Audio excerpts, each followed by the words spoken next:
Good morning, everyone. I hope that you all have a good rest. And today we are going to continue with our Dharma talk. Right? Today last week we have started with the content of the Infinite Lifetime Sutra, and we have started with the first sentence, the first phrase of the first sentence. 如是我闻, thus have I heard. It means that it was something that is not made up. It is something that is being told as is. Okay, today we're going to look at the next phrase. The next phrase it says 一时, okay, at one time. When you look at the term at one time in any Buddhist text, okay, that at one time is actually referring to that very critical moment, that very precise moment. Okay, what is the precise moment? It is not just a span about the past, present, or the future, right? It is the exact moment when the karmic situation, okay, the karmic energy, the karma, the events of the listeners of the Dhamma talk is ripe. Okay, so when we talk about Isha is at one time. Okay, it does not tell us whether it is the past, the present, or the future, because as we know from the previous Dhamma talk, time is a concept.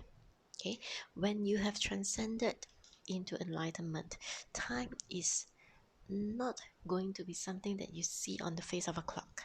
Okay, time is not also something that you say that it is like ticking, right? A lot of people now you're looking at, when we're looking at our mortal body, we see that we are growing old, we see that we are, advancing in age, right? But when you have become enlightened, the concept of time does not apply to you, because the concept of time is also a man-made concept, something that is meant to measure.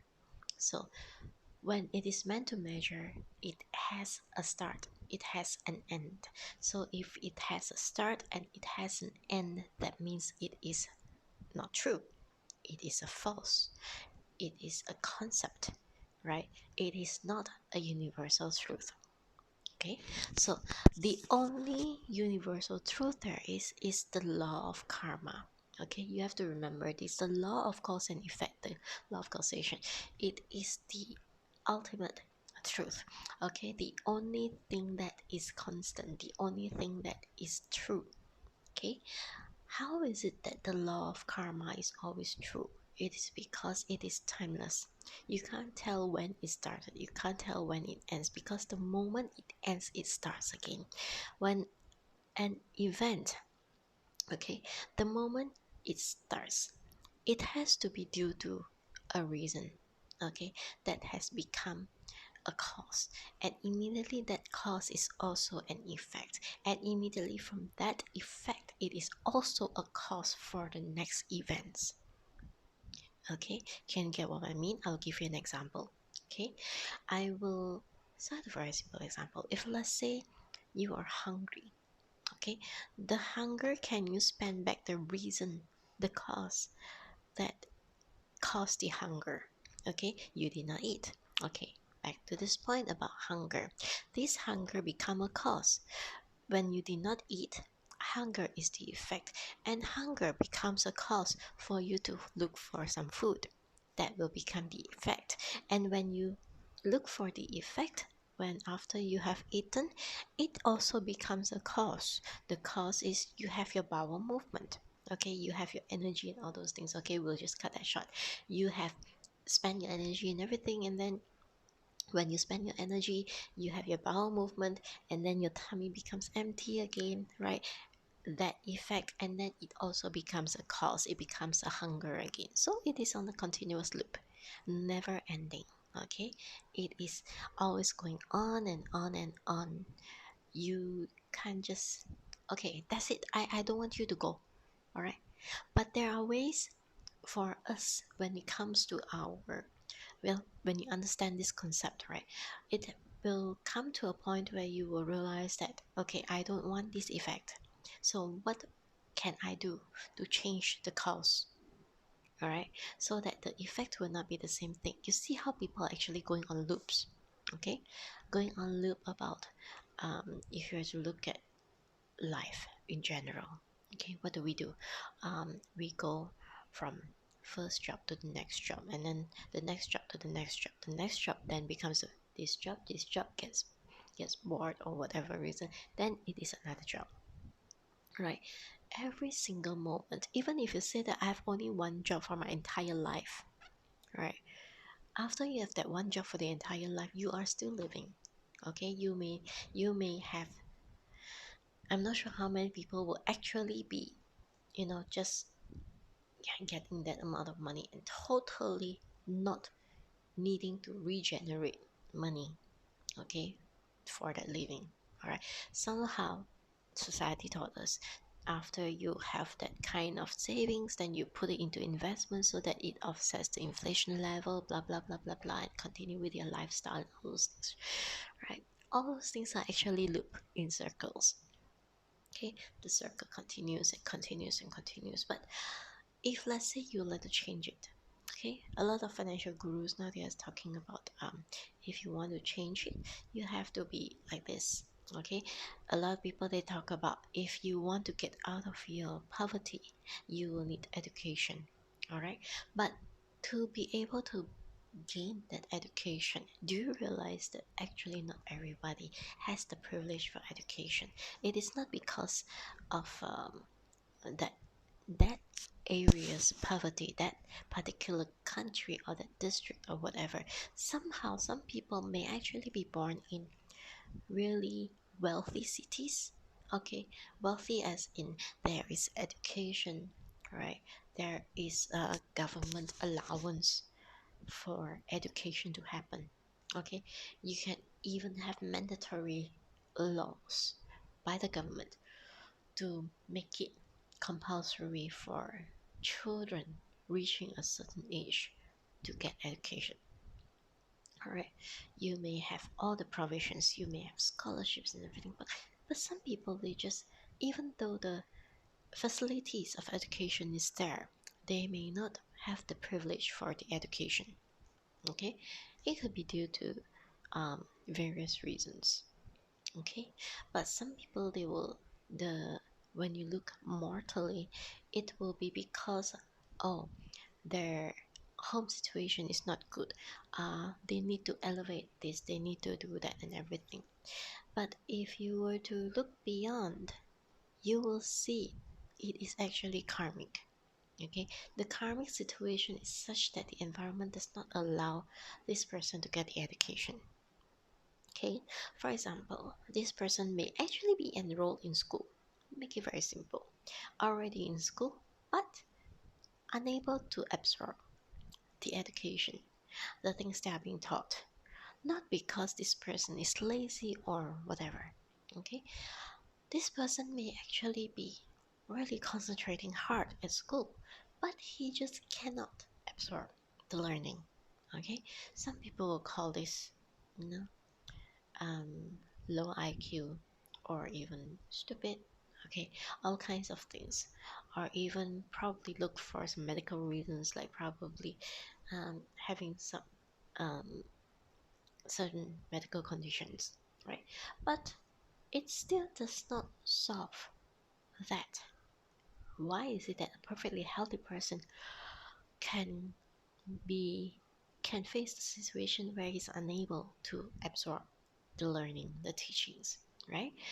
But at the same time, this classmate who may not be financially wealthy but has that kind of ability to absorb the teacher's teachings.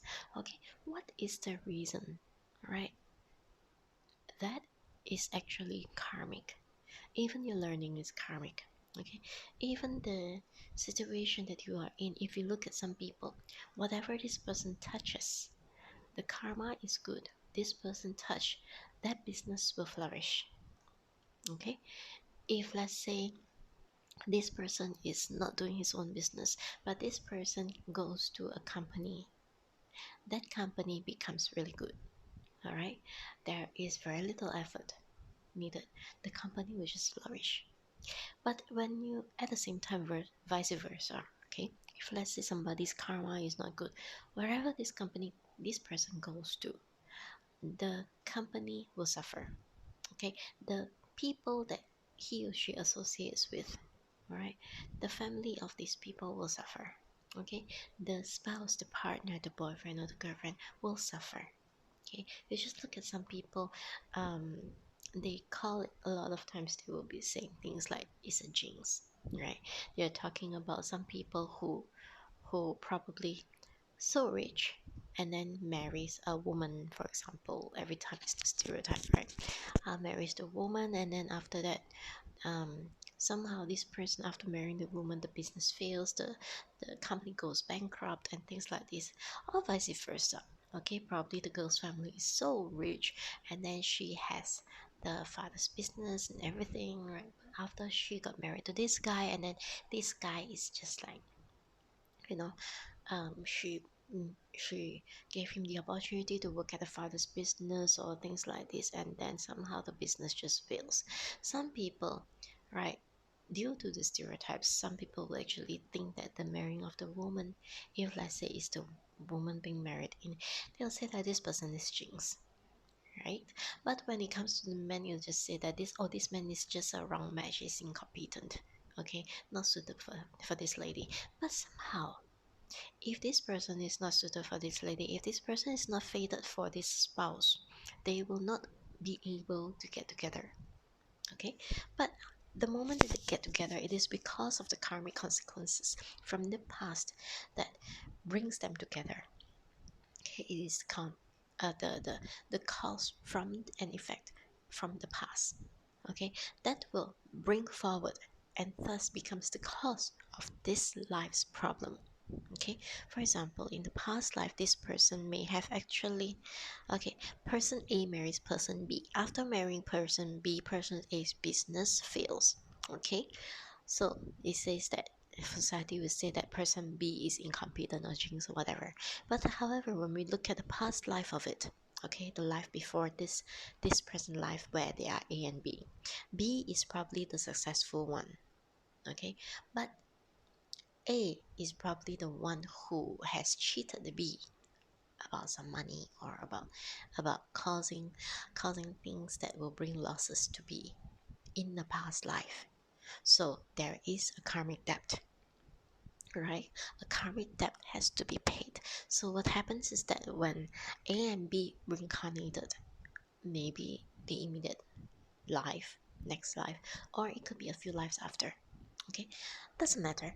After they've reincarnated, and then the karmic situation is right, the karmic time is right.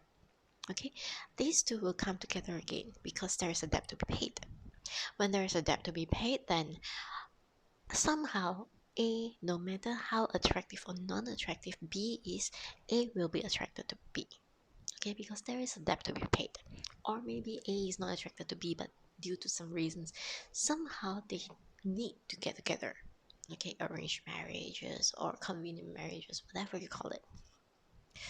And then when B comes in with a union with A, okay, the seed is there, the situation is there. Okay, these two come together at that exact right time. Okay, and then it starts rolling of the karmic events.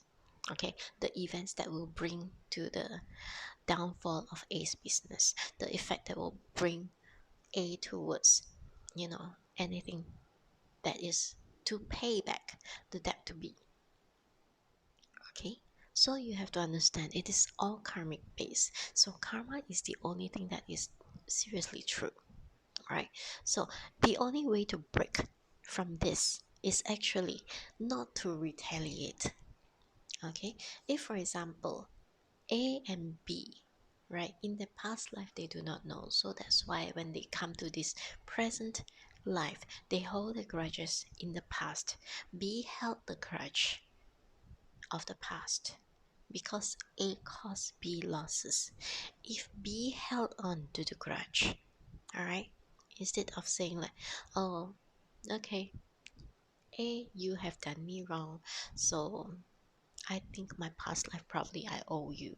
Okay, so Now I pay you back. So let's just write the debt off. If in the past life B have thought that way, write off the debt. This life A and B will not meet. Okay, even if they meet, the seed for the bankruptcy of A may not happen. Okay, but that does not mean that nothing will happen to A. Okay, it's just that A will still have a debt to pay, but B will refuse as the recipient because B said, let's just strike it off. Okay, so B need not be associated with A. So how does A pay off the debt? Through other sources. There are other people who are waiting to collect the debt from A. Okay, because it is still, there's a lot of collection and there's a lot of repaying. Okay, either you collect or you pay. That is all karma is. That is all relationship is. Okay, even if, like, for example, this very life itself, you may meet with a scammer. Okay, a scammer may actually, there are so many types of scams. Either is a financial investment scam, it can be a love scam, it can be any scam at all, right? And then this scammer will, with all the sweetness of words or all that attractiveness of whatever they have been said. Okay, if let's say this past life, this person owes money to the scammer can successfully scam this person. But once the debt is paid, whatever the scammer wants to do, the person, since all the debt is being paid, will no longer need to pay, and the scamming will stop. Either the scamming stops or maybe the scammer gets caught. Okay, it can be the doing of this person who has a debt to pay. But if let's say, okay, if let's say me, okay, if I'm being scammed, right, and I retaliate, and I tell the police, I report it to the police, and I want this person to be caught, and then to be um, you know go to prison or whatever, right? If let's say it is such a scam, right, and I took the action to force this person to be caught by the police, investigated, and sent to jail, right? I retaliated. It means that I retaliated. Okay, I'm not saying this to advise you all to go against the law or to allow scammers to go rampant. Okay, I'm not saying this to to discourage you all from stopping the scammers. Okay, but the thing is that if let's say I owe this person in the past life, I owe this person, let's say 100,000, okay, and I already paid that 100,000 due, right? The scammer has taken the 100,000 due, and with any sort of interest there is, okay, depending on how severe the past life was, okay, but I have already paid. The next time, if let's say I have not cut off the ties with this scammer, the scammer will continue to scam, but due to many circumstances, the opportunity will not happen for the scammer to be able to get more money from me, okay, because I've already paid my dues. So that's how it is. If let's say I do not owe, I will not need to pay, right? But if I owe, I pay it off, and then I will say that, okay, now I have paid it off. You can stop it right there. Okay, you can continue to go scam other people and let other people to, report you, and then the next life you will continue and continue on. But for me personally, okay, I'm talking about this on my personal front. If let's say a scammer already scammed me and I have already paid, and I do not need you to pay me back. Okay, I do not need you as a scammer to pay me back. I was just paying what I was due to you in the past life. You don't need to pay me back. But in my next life, if let's say because of this we have already severed, okay, I write off the debt. It's already no longer there. I will not retaliate. But in my next life, because I am determined to become a Buddha within this life, right? Because of I have stopped this relationship, Okay, this debt collection, I will not want to collect the same debt in the next life. When we meet, you may not remember me, but if I have become a Buddha, I come here because of my karmic association with you. There will be an opportunity where I can actually guide you. Or maybe this life I've already planted the seed of Buddhahood in you, so that in the next life you will be able to accept when I give my teachings. Okay, you may not be able to accept what I share now in this life, but you will be able to accept it in the next life. I don't know how many next lives, because when you scam people's money, even though you are just collecting a debt, you still need to um, pay back in hell. All right, I was halfway in the hell scenes talk, but I have to do this infinite lives, lifetime sutra talk. Okay, so it is such. All right, whatever seed that you plant, it will fruit. It will come to fruition. It's just a matter of time. It's just a matter of circumstances, whether the people who are affected are all collected over there at that very right time for that thing to happen. Okay, so that example that I've given just now was actually of something of a negative connotation, which everyone can relate to at this time in this stage. Okay, so back to our um infinite lifetime sutra. The at one time that we're talking about, it is about the ripening of that particular karma. Okay, where the person, the people whose karma is ripe, they will be able to accept the teachings of the Buddha. Okay, for this particular sutra, it is never by coincidence. Okay, nothing happens by coincidence. It is what you have is the choice of choosing whether you want to make it into a wholesome one or you want to make it into a negative one. Okay, if let's say you choose to let go, okay, right off the depth, you choose to let go from a bad one, it will turn into a good karma. Okay, but if you insist on continuing, because actually, when you're talking about earning money, that is also a past seed that you have planted. Okay, you can plant a positive seed in the past. Okay, you have given to financial institutions. You have not financial institutions. Sorry, I'm talking about charity organizations. You have donated. You have given back to the society. You have been generous, okay, in helping others. So those who are indebted to you in your past life, they will come back as your customers, as your bosses, as whoever, right? Because they owe you in the past, whoever. If you were to translate it into, mm, I'll say something that um, is beneficial. Okay, disregarding what vocation you are doing. Okay, if you are using it as maybe do something that is legal, a legal business, all these people will come back as your customers. Okay, so you are collecting what you have generously given them. If you have given them without calculating anything, okay, without thinking of, oh, in the future I'm going to collect back that much. If you don't think about it that way, you just give with your sincerity, you will reap abundance. Okay, but if let's say you calculate, you think that, oh, I give you so much, I will need 10% interest. Okay, like financial institutions, right? So it becomes a kind of transaction, right? So it is limited because you can count. But if you just give generously, you just give without calculating, right? That is when it will come back in bounce.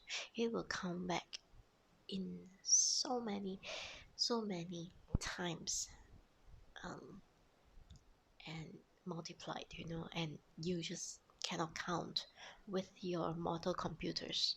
Okay, because it is karmic. If you were to look, like for example, in this modern day, just recently, the Paris Olympic, the diver Chen Hongtan, okay, she had gotten the gold. Her first motive was actually to be able to win so that she can, you know, get the money to cure her mom's illness, right? Her mom was ill after accident. So after she had won so much money, okay, all that money that she has got, she still live a pretty humble life. But she donated 100,000, right, to make to develop the roads of her village. Okay, that is something that you won't be able to count. The sincerity of this little girl's heart, okay, and the way that she had donated without even counting how much she is going to receive back. Okay, she didn't think of that. Her generosity, if you look at her generosity, it is all very pure.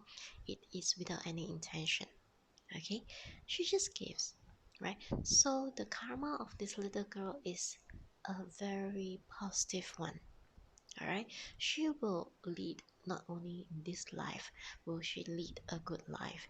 In fact, in her past life, she was also, from the looks of the karmic situation of her present life, in the past life she was also a very good person. Okay, she would have also been giving to a lot of people, okay, without counting. That's why she is able to become a gold medalist.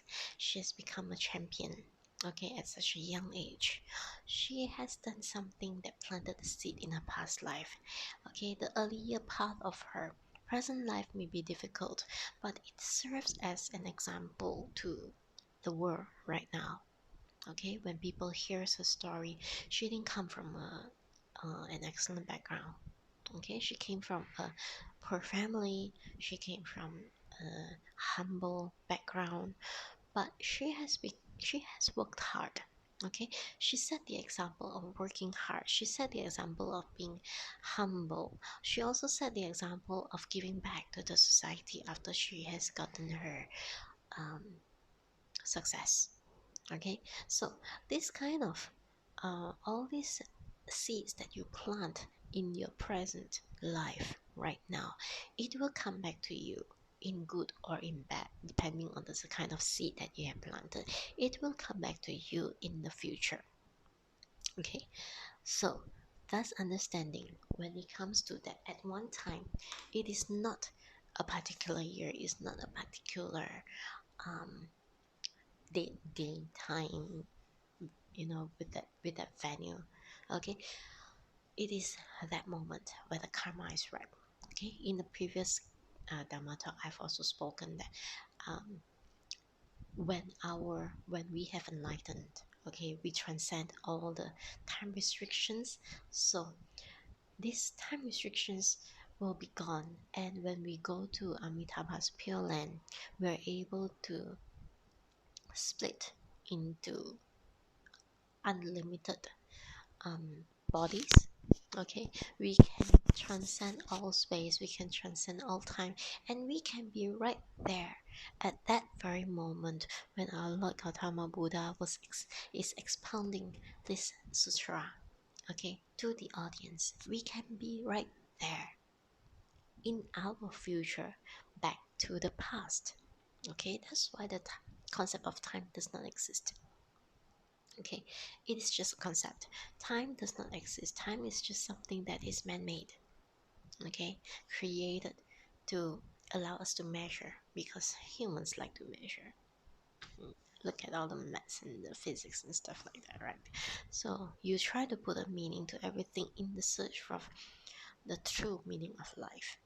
But actually, the true meaning of life is, you know, you just discard everything else, everything that you have learned, and you'll be able to find the meaning of life.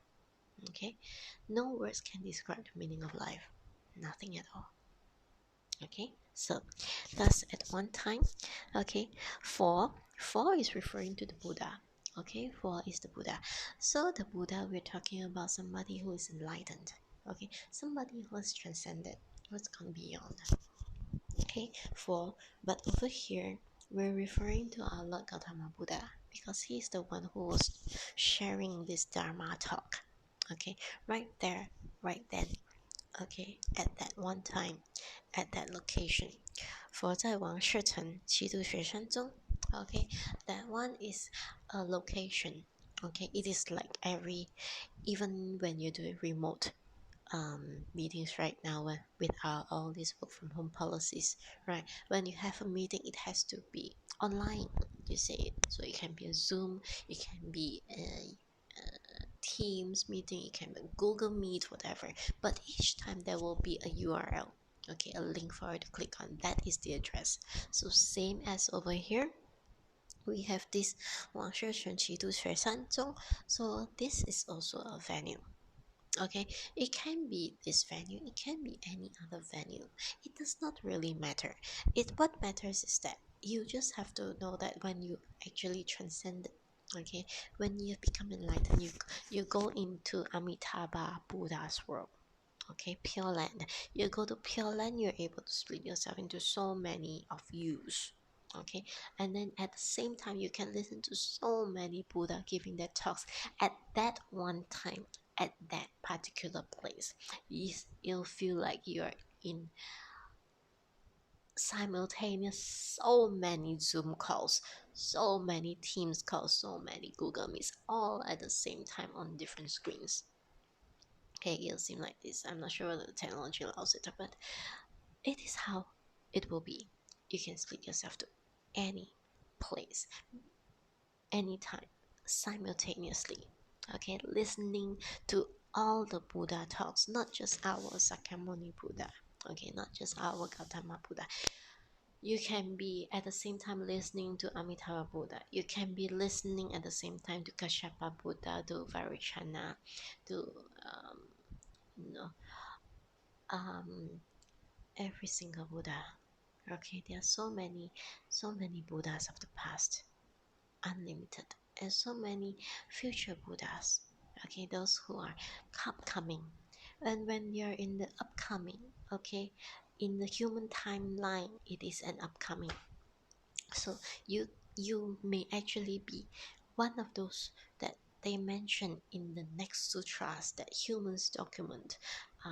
Okay, you're a particular bodhisattva who have approached the upcoming Buddha in that particular Dharma world, Buddha world. Okay, at that particular time, you may be the one who is acting on behalf of a human of that Buddha world, asking questions to that enlightened Buddha at that time. Okay, you can be the one, right?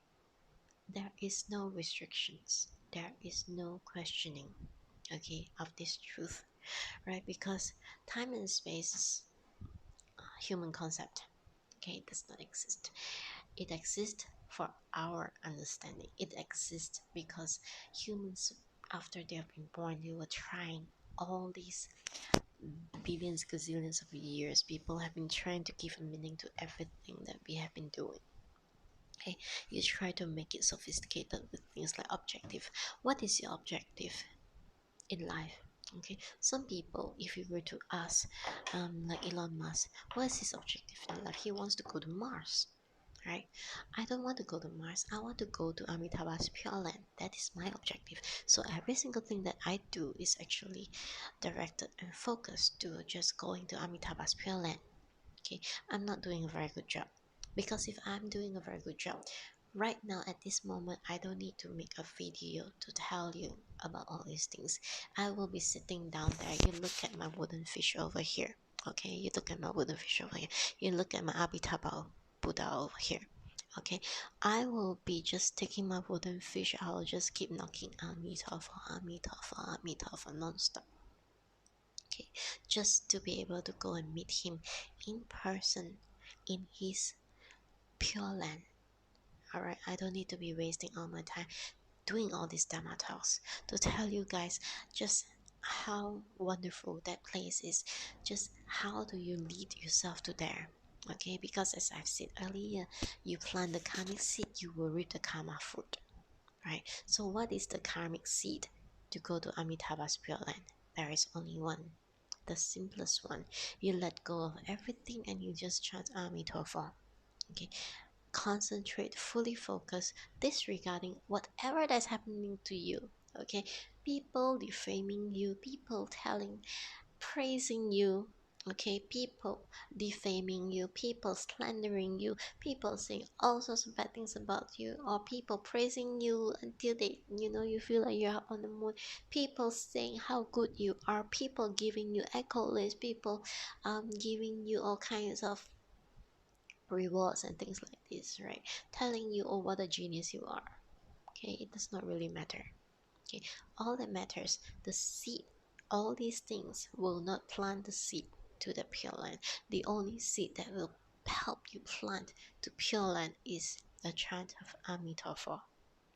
Okay, when you chant Amitabha, it plants the seed.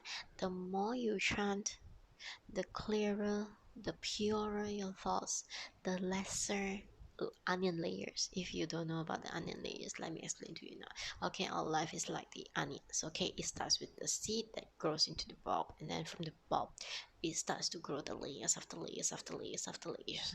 And what are these layers? These layers are actually from our birth. Okay, what our parents teach us, what the teacher teach us, what society teach us. Okay, all the education. You look at the certificates that I have. I have a degree in movie production. I have a Lean Six Sigma black belt. I have a palliative care certificate. I have a diet, fitness, and nutrition certificate. I am a certified coach. Okay, I can be so many things. All these things I actually learned. Okay, the many layers that I have, layers after layers after layers after layers, but they only serve this mortal world, so it doesn't matter actually, right? And all these things are actually facilitating me to go to the next level, to be able to earn my past life. I have planted that much seed for my financial situation. I have just all these certificates that I have, all this education that I have, right? All the skills that I have acquired is only facilitating me to meet with that job that will give me that money. Okay, and even that money is actually coming from my past. Okay, so I need to plant that seed, that very seed that will say like, okay, you just continue chanting Amitabha, Amitabha, Amitabha, Amitabha, and you grow your lotus. Okay, each of us, when we chant Amitabha, we plant the seed for the lotus plant in Amitabha's world. Okay, it will be closed first. Okay, it is just a bulb. When our time has come, okay, when our karma is right, Amitabha comes over holding our flower in his hand and come and meet us. The flower will be opened. We leave this body. Okay, we leave this body and then we go into the flower. Okay, we go into the flower, we sit in the flower closed just like a pot. Okay, and we will be transported into Amitabha's pure land. And at Pure Land, our lotus flower will be in the pond. Okay, the marriage pond, I will call it. Okay, so at the marriage pond, our flower will open, and when our flower open, we become a Buddha. All right, and we are able to be in Amitabha's Pure Land with all its splendor. Okay, all the beauty there is, all the purity there is. Okay, how beautiful it is, you just think about it.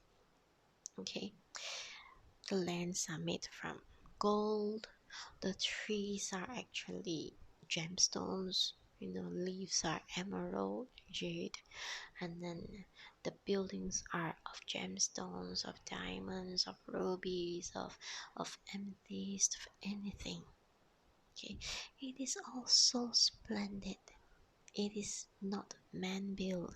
Man built, you need all kinds of things like the cement and the brick and whatnot, right? And you can't guarantee the workmanship. But over there, everything is just so perfect because it is not man built. It is built by Amitabha Buddha. Okay, so with that all that kinds of perfection, it is such a beautiful place, and Amitabha is protecting us. When we go to the Pure Land, he's protecting us from the influence of the outside. Okay, we have peeled enough, okay, to leave that bulb, and for us to be light enough to be carried to the Pure Land.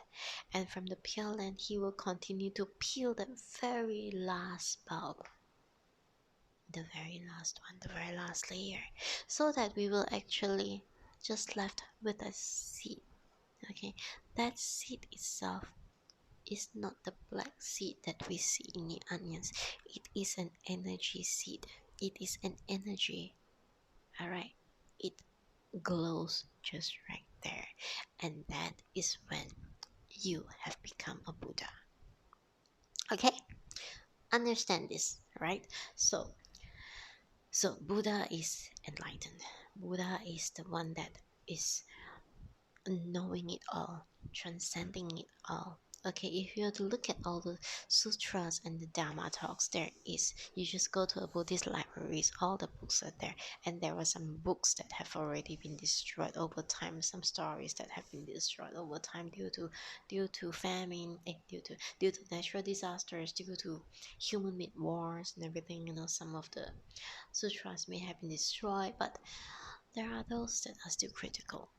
Okay, because there are still those who are able to manifest the karmic situation that will allow them to benefit from the teachings. That's why the books are still there, the teachings are still there. Okay, the Buddhas and the Bodhisattvas are very compassionate. As long as there is still one person who can be enlightened, they will come back and they will show you. Okay, they will manifest in different ways to show you that you can become a Buddha. Okay, it is that kind of compassion, even if you is just left with one person. And it does not always mean that they'll have to manifest themselves as a human being. They might manifest themselves as an animal or as an insect or as whatever. As long as your karma is suitable, your time has come for the ripening of your karma to be able to receive the teachings, and they will manifest based on your karmic situation into a form that you can accept and benefit from the teachings. Okay, so this is how powerful this is exactly how it is. And why is it that I want to go to Amitabha's Pure Land? I have only one objective, one aim. I want to become a Buddha. That's all. Okay, I don't want to be going through cycles and cycles of rebirth. I don't want to keep going through all the pain, all the suffering that I've gone through. Do you know how many painful love songs there are in this world right now? Okay, all the painful stuff like heartbroken and all those things. Hey, all those are actually, you see all those things and you don't get the gist of it. There's so much suffering in this world. Okay, so many things that you've gone through, and some people, they console themselves by saying that all the pain will make me grow stronger. Yes, grow stronger, and then after that you're still not enlightened. You still go through it again and again and again. You don't learn your lesson. You don't get out from the cycle of existence. Why? Okay, I don't blame you. It could be you don't have that seed planted in you. You don't have the opportunity to actually know about it. Okay, even though the internet is vast, it does not, you will be surprised that there can be people who have never heard of Amitabha before. You are fortunate because you've heard of Amitabha Buddha. You are fortunate because you know that there is Buddhism. You know that there is such thing as enlightenment. By knowing and by hearing and by, like repeating after me, Amitabha. Okay, just repeating Amitabha, you planted the seed that will enable you to meet Amitabha in the future when your time is right. Okay, so 4, we refer to Sakyamuni Buddha. Okay, so 在王学成 at that venue. Alright, so we are going to, now it's 45 minutes. Okay, we are going to stop it right here. Okay, so in the next session, we're going to talk about 于大比丘众万二千人聚，一切大圣神通已达.